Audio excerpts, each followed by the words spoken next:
танаас нэг зүйл тодруулж. Ерөнхий сайд 5 дугаар сарын 1-ээс багш нарын цалинг 50%-аар нэмнэ гэсэн.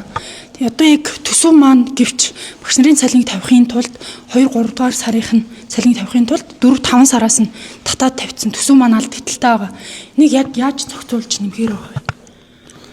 За нөгөө багш нарын цалингийн асуудал би бас өмнө нөр чинь хэлж ийсэн санагд ярилцлага өгчсэн санагд үгүй.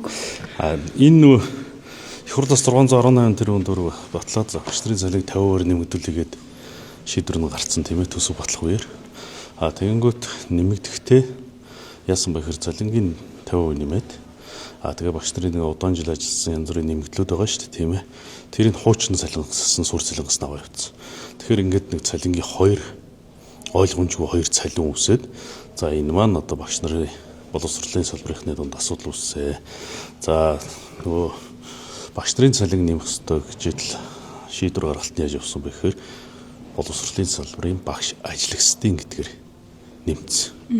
За тэгэнгүүт нөгөө батлагдсан төсөвтэй багтахгүй болонгууд нэмэгдлийн хуучнаас нь тооцоод нэг ийм төсвийн хуулийн хэрэгжилтийн алдаа гаргасан байна.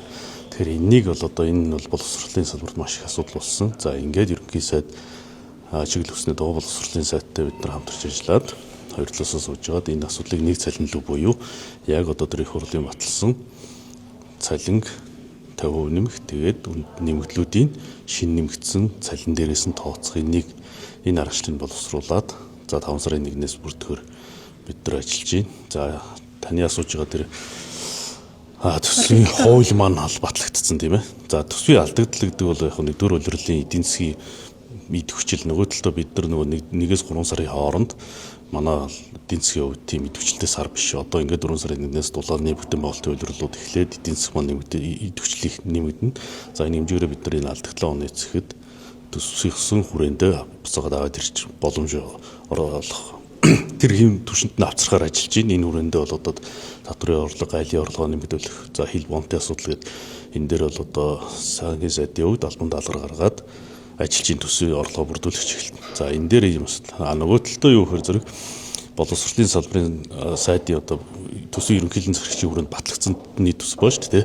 Энд нь зохицуулт хийх замаар энэ асуудлын шийдвэрлэл явж байгаа. Мэдээж одоо цаашдаа энэ асуудал нь төсвүүд ачаал өгөөд орлоготой амралтал тодгол хийх зүйр авахгүй байдалд хүрнэ.